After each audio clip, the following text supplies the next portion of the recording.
कहानी की शुरुआत फ्रैंक मॉरिस नाम के एक खूंखार अपराधी से होती है, जिसे अल्काट्राज नाम की एक हाई सिक्योरिटी जेल में भेजा जा रहा था। अल्काट्राज जेल समुद्र के बीच एक आइलैंड पर बनी हुई थी, जहां से आज तक कोई कैदी भाग नहीं पाया था। लेकिन फ्रैंक तो जेल से भागने के लिए ही मशहूर था। वो आज तक कई सारी जेलों से भाग चुका था, लेकिन अल्काट्राज से भागने के बारे में आज तक किसी ने सोचा तक नहीं था। करने की बात तो दूर है। जेल में पहुंचते ही सबसे पहले फ्रैंक की अच्छे से तलाशी ली गई, जिसके बाद उसे उसके सेल में भेज दिया गया, जहां अब उसे अपनी बाकी की जिंदगी काटनी थी। अगले दिन नाश्ते के वक्त फ्रैंक की मुलाकात लिटमस नाम के एक बूढ़े कैदी से हुई, जिसने एक चूहे को अपना पालतू जानवर बना रखा था। लिटमस के साथ अपनी बातचीत के दौरान फ्रैंक की नजर वुल्फ नाम के एक और कैदी पर पड़ी, जो शरेआम उसे छेड़ रहा था। पर फ्रैंक ने उसे नजरअंदाज करते हुए लिटमस के साथ अपनी बातचीत जारी रखी, जिसके थोड़ी देर बाद उसे वार्डन के कमरे में एक ब्रीफिंग के लिए बुलाया गया, जहां वार्डन ने उसे धमकाते हुए कहा कि यहाँ से भागने की कोशिश ना करे, क्योंकि उसके जैसे न जाने कितने आए कितने गए पर कोई भाग नहीं पाया। पर वार्डन के इस भाषण के दौरान ही फ्रैंक ने उसके कमरे से एक नेल कटर चुरा लिया, जो वैसे तो बहुत छोटी चीज थी, पर वो जानता था कि अल्काट्राज जैसी जेल में एक छोटी सी चीज भी बहुत काम आ सकती है। और इसीलिए फ्रैंक ने अपने सेल में वापस आते ही उस नेल कटर को बाइबल के अंदर छुपा दिया।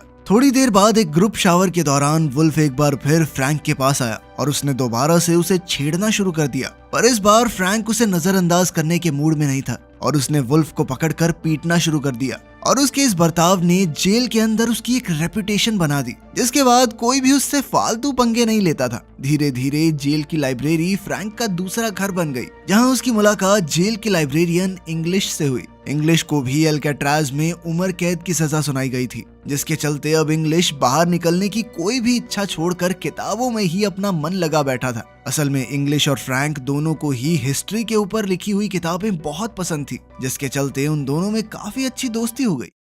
इसी दौरान फ्रैंक की मुलाकात डॉक नाम के एक कैदी से हुई, जो एक कमाल का कलाकार भी था और वो अपना ज्यादातर समय पेंटिंग करने में लगा था। डॉक का मानना था कि अल्काट्राज जैसी खतरनाक जेल में कोई भी आदमी पागल हो सकता है, पर उसकी पेंटिंग करने की आदत ने ही अब तक उसके दिमाग को ठीक रखा था। उसी शाम फ्रैंक को एक गार्ड ने कारपेंटर की नौकरी के बारे में बताया, जिसमें हर घंटे के 15 सेंट्स की तनख्वाह भी मिलने वाली थी। पर फ्रैंक के लिए जल्द ही मुसीबतें बढ़ने वाली थी और एक दिन जब सभी कैदी अपने अपने सेल्स से बाहर थे, उस दौरान वुल्फ एक बार फिर से लौट कर आया। लेकिन इस बार उसके पास एक हथियार भी था, जिससे वो फ्रैंक के ऊपर हमला करना चाहता था। लेकिन ऐन वक्त पर डॉक ने फ्रैंक को चौकन्ना कर दिया, जिसके बाद फ्रैंक ने अपनी जैकेट की मदद से उस हमले को रोक दिया। अब वुल्फ और फ्रैंक के बीच लड़ाई छिड़ गई और जब गार्ड्स ने उन्हें रोकने की कोशिश की तो वुल्फ ने एक गार्ड पर भी हमला कर दिया, जिसके बाद उन दोनों को ही डी ब्लॉक की सॉलिटरी कन्फाइनमेंट में भेज दिया गया। सॉलिटरी कन्फाइनमेंट में कैदी को अकेले रखा जाता था। ये एक पिंजरा था जहां कोई भी कैदी नहीं जाना चाहता था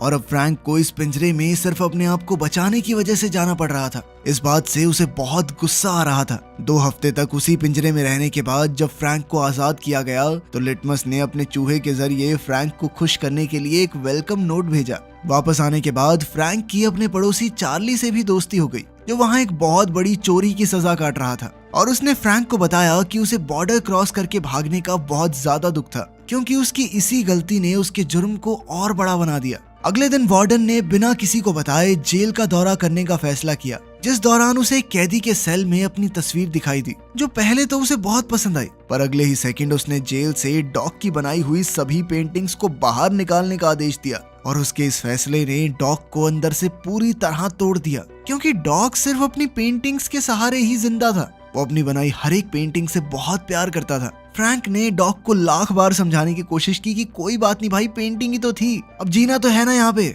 लेकिन डॉक इस सदमे से बाहर नहीं आ पा रहा था और एक दिन शिफ्ट के दौरान डॉक की 3 उंगलियां कट गई, जो कि उसकी वार्डन के खिलाफ एक तरह की बगावत थी। ऐसा होते ही गार्ड्स ने तुरंत ही डॉक्टर्स को बुलाने के लिए मैसेज भेजा और वहीं दूसरी तरफ फ्रैंक चुपचाप खड़ा होकर सिर्फ डॉक को देख रहा था।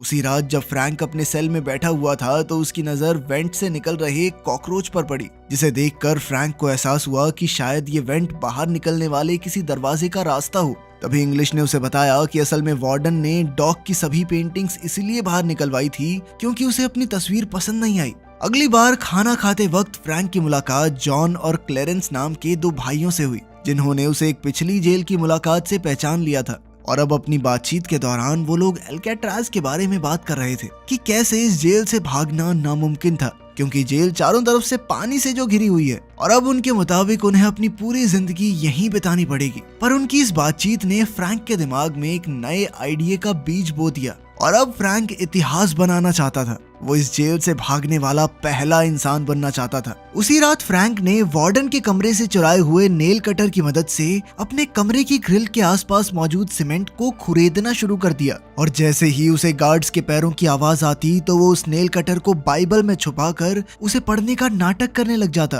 ताकि किसी को भी उस पर शक न हो। समय के साथ उसकी मेहनत रंग भी लाने लगी और धीरे धीरे ग्रिल के आसपास की सीमेंट कमजोर पड़ने लगी। उधर मुलाकात के समय जब इंग्लिश और चार्ली अपने परिवार वालों से मिलने के लिए गए तो इंग्लिश अपनी बेटी से बात करने में काफी हिचकिचा रहा था, क्योंकि उसकी बेटी उसकी गैर मौजूदगी में काफी बड़ी हो चुकी थी और इंग्लिश को अपनी बेटी का बचपन ना देख पाने का बहुत ज्यादा अफसोस था। इधर अपनी बीवी से मुलाकात के वक्त चार्ली को अपनी बूढ़ी माँ की बिगड़ती हुई तबीयत के बारे में पता चला और डॉक्टर के मुताबिक चार्ली की माँ के पास अब सिर्फ कुछ महीने ही बचे हुए थे और इसी चीज ने चार्ली के मन में अल्काट्राज से भागने की इच्छा पैदा की।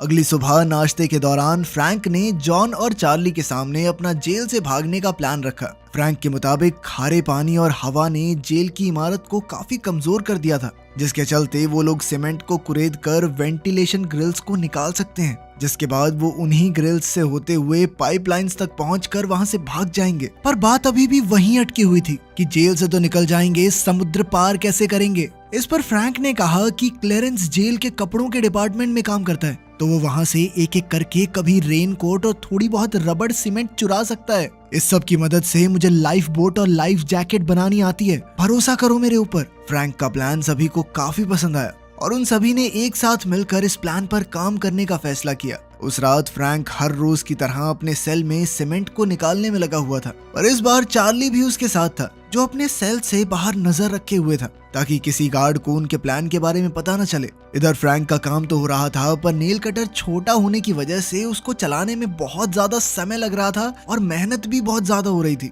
नेल कटर ज्यादा तीखा भी नहीं था तो जोर ज्यादा लगाना पड़ रहा था। इसी वजह से फ्रैंक के हाथ पर काफी चोटें भी लग गई थी, जो अब उसे काफी परेशान कर रही थी। इसीलिए अगली सुबह उसने सभी को इस परेशानी के बारे में बताया और अब उनके मुताबिक उन्हें एक बड़े और ज्यादा ताकतवर हथियार की जरूरत थी। पर तभी फ्रैंक की नजर अपनी चम्मच पर पड़ी और उसने तुरंत ही अपनी चम्मच को जूते पर घिसकर गंदा कर दिया, जिसके बाद उसने गार्ड को बुलाकर चम्मच गंदी होने की शिकायत की। बाकी लोगों ने भी उसका साथ देते हुए गार्ड से चम्मच बदलने की रिक्वेस्ट की। गार्ड को भी इसमें कोई गलत चीज नहीं लगी और उसने बड़ी आसानी से उनको चम्मच बदलने के लिए हामी भर दी। पर जैसे ही वो लोग चम्मच बदलने के लिए फ्रंट डेस्क पर गए तो जॉन ने वहां मौजूद गार्ड को अपनी बातों में उलझा लिया, जिसका फायदा उठाकर फ्रैंक ने एक एक्स्ट्रा चम्मच अपनी जेब में डाल ली। पर उसके लिए इतना काफी नहीं था और इसीलिए उसने लिटमस से अपने हिस्से के 20 दिन की मिठाई के बदले में बाकी सामान इकट्ठा किया, जिसके बाद फ्रैंक ने चम्मच पिघलाकर नेल कटर और सिक्के के साथ जोड़कर एक नया औजार बनाया, जो नेल कटर से काफी ज्यादा कारगर साबित हुआ।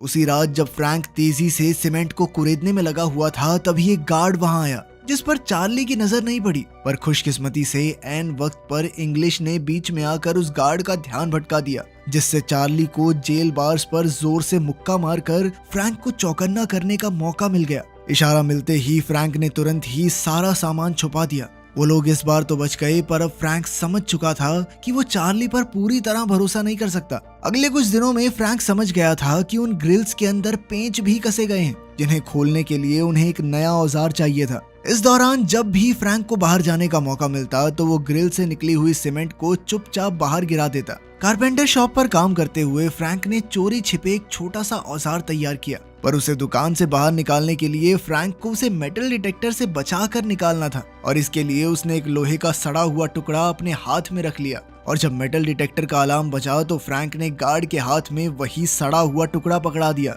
जबकि उसका असली औजार उसके जूतों में था। अपने सेल में पहुंचते ही उसने उस औजार की मदद से ग्रिल को खोल दिया, जिसके आगे पाइपलाइन का जाल बिछा हुआ था, जो शायद उनकी आजादी का रास्ता भी बन सकता था। पर फ्रैंक जानता था कि उन्हें अभी और ज्यादा तगड़ी प्लानिंग की जरूरत है और इसीलिए उन्होंने नकली सर बनाने का फैसला किया, जिसकी मदद से वो गार्ड्स को चकमा दे सकते थे। अब उन्होंने तुरंत ही सामान इकट्ठा करना शुरू कर दिया, जिसमें जॉन का काम नाई की दुकान से बाल इकट्ठा करना था। वहीं चार्ली पेंट का इंतजाम करने वाला था और फ्रैंक ने इंग्लिश की मदद से कई सारे अखबार इकट्ठा किए। और सारा सामान मिलते ही फ्रैंक तुरंत ही अपने काम पर लग गया। उसने सबसे पहले अखबार को दीवार से निकली हुई सीमेंट में मिलाकर इंसानी खोपड़ी का ढांचा तैयार किया, जिसके ऊपर पेंट और बाल लगाकर वो लोग गार्ड्स को चकमा देने वाले थे। अपने प्लान को और मजबूत बनाने के लिए चार्ली ने उन ग्रिल्स जैसी दिखने वाली नकली जालियां बनाई, जिन्हें वो भागते टाइम ग्रिल्स की जगह लगाने वाले थे, ताकि कोई गार्ड ये नोटिस न कर ले कि यहाँ ग्रिल तो लगी नहीं हुई। एक रात फ्रैंक ने अकेले ही ऊपर जाने का फैसला किया, जिसके लिए उसने उस नकली खोपड़ी और नकली ग्रिल का इस्तेमाल किया। पर पाइपलाइन से ऊपर पहुंचने के बाद फ्रैंक को एक लोहे का दरवाजा दिखाई दिया, जिस तक वो अकेला नहीं पहुंच सकता था। और ठीक उसी वक्त एक गार्ड सभी सेल्स का राउंड मार रहा था। और जब वो फ्रैंक के सेल के पास पहुंचा तो उसे शक तो हुआ, पर इसके बावजूद भी वो लोग किसी तरह से बच गए। लेकिन अब उन्हें समझ आ गया था कि उनके प्लान में कुछ बदलाव की जरूरत है। अगली सुबह फ्रैंक और चार्ली ने पिछली रात हुए हादसे के बारे में बात की, और तब तक जॉन और क्लेरेंस ने भी अपनी अपनी नकली खोपड़ी बना ली थी, जिसके बाद सभी ने इसी प्लान के साथ आगे बढ़ने का फैसला किया। उसी रात जॉन और चार्ली एक बार फिर से उसी लोहे के दरवाजे के पास गए और एक दूसरे की मदद से वो लोग दरवाजे तक पहुंच गए, जिसे पकड़ते ही उन्हें एहसास हुआ कि वो लोग इस दरवाजे को काट सकते थे, पर इसके लिए उन्हें काफी एडवांस टूल्स की जरूरत थी। अगले दिन म्यूजिक क्लास के दौरान चार्ली की नजर एक पुराने पंखे पर पड़ी, जिसे देखते ही उसे लगा कि वो लोग इसका इस्तेमाल एक औजार की तरह कर सकते हैं, और इसीलिए उसने अपने हिस्से की सारी मिठाई के बदले में लिटमस के साथ सौदा कर लिया। अब पंखे को क्लास से बाहर ले जाने के लिए चार्ली ने उसे एक इंस्ट्रूमेंट बॉक्स में डाल दिया, जिसकी मदद से वो लोग आसानी से बाहर आ गए। वो पंखा जैसे ही फ्रैंक के हाथ लगा तो वो तुरंत ही उसे एक औजार बनाने में लग गया, जिसके बाद वो लोग दोबारा उस लोहे के दरवाजे पर गए और इस बार अपने इस नए औजार की मदद से उन्होंने वो दरवाजा काट दिया। इस बीच उनसे शोर भी काफी हुआ, जिसकी आवाज गार्ड्स तक पहुंची भी, पर गार्ड्स ने ज्यादा ना सोचते हुए उसे नजरअंदाज कर दिया। इधर फ्रैंक और उसके साथियों का रास्ता बन चुका था, जिसके बाद उन्होंने मंगलवार की रात को दुनिया की सबसे सुरक्षित जेल एल्केट्राज से भागने का फैसला किया। पर मंगलवार सुबह नाश्ते के दौरान फ्रैंक ने डॉग की याद में टेबल पर एक फूल रख दिया, जिस पर तुरंत ही वार्डन की नजर पड़ गई और उसने फ्रैंक को जेल के उसूल याद दिलाते हुए उस फूल को कुचल दिया। वार्डन के इस बर्ताव से सबसे ज्यादा गुस्सा लिटमस को आया, पर जैसे ही वो वार्डन पर हमला करने के लिए आगे बढ़ा तो उसी वक्त अचानक उसे हार्ट अटैक आ गया और वो नीचे गिर पड़ा।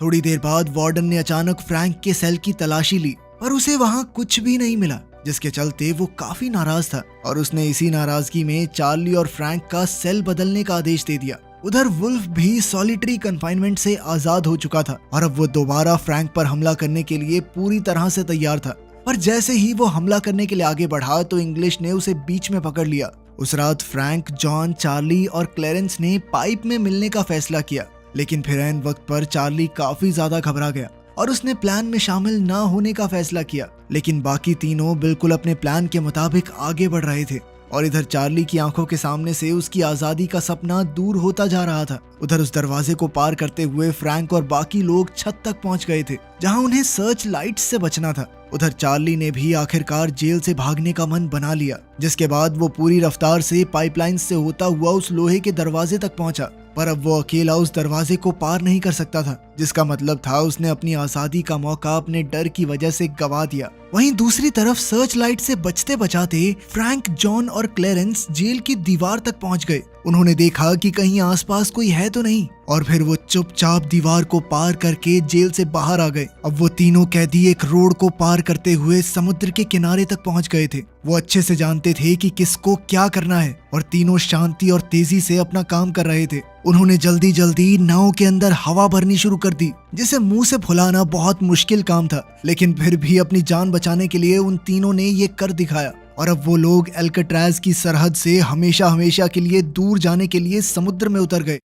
अगली सुबह जब गार्ड्स राउंड पर आए तो शुरुआत में तो उन्हें सब कुछ बिल्कुल नॉर्मल लगा, पर फिर उन्होंने देखा कि फ्रैंक अब तक सो रहा था। उन्होंने जैसे ही फ्रैंक के मुंह से चद्दर हटाई तो उनके पैरों तले जमीन खिसक गई, क्योंकि आज उनके साथ कुछ ऐसा हुआ था जिसकी उन्होंने कभी कल्पना तक नहीं की थी। पूरी जेल में ये बात फैल गई कि कुछ कैदी भाग निकले हैं फ्रैंक ने अपने सर की जगह पर नकली खोपड़ी जो रखी हुई थी। गार्ड्स ने तुरंत ही अलार्म बजा दिया और जल्द ही ये भी पता चला कि 2 और कैदी भी भाग चुके हैं। जल्द ही उन तीनों की खोज शुरू हो गई। उन्हें ढूंढने में नाव के साथ साथ हेलीकॉप्टर तक का इस्तेमाल किया जा रहा था, लेकिन इसके बावजूद भी फ्रैंक, जॉन और क्लेरेंस का कोई सुराग नहीं मिला। और अब कुछ पुलिस वालों को लग रहा था कि शायद वो तीनों समुद्र में डूबकर मर गए होंगे, पर अंदर ही अंदर वार्डन जानता था कि वो बच निकले हैं और दुनिया की सबसे सुरक्षित कही जाने वाली जेल एल्केट्राज को भी तोड़कर भागने में कोई कामयाब हो चुका है। पर वार्डन के सामने जेल की इज्जत बचाने की जिम्मेदारी भी थी, जिसके चलते उसने दुनिया के सामने उन तीनों को मरा हुआ घोषित कर दिया। लेकिन सच बात तो ये थी कि वार्डन की इस बात पर किसी को भरोसा नहीं था। ये एक सच्ची कहानी है जिसके बाद फ्रैंक जेल तोड़ने वाले जीनियस के नाम से पूरी दुनिया में मशहूर हो गया। 1 साल तक गुप्त तरीके से सर्च ऑपरेशन भी चलाया गया, लेकिन कभी कोई बॉडीज नहीं मिली, जिसका मतलब ये था कि वो बचकर भागने में कामयाब हो गए थे। वीडियो पसंद आई तो लाइक कर देना, चैनल को सब्सक्राइब कर लेना। मिलते हैं अगली वीडियो में।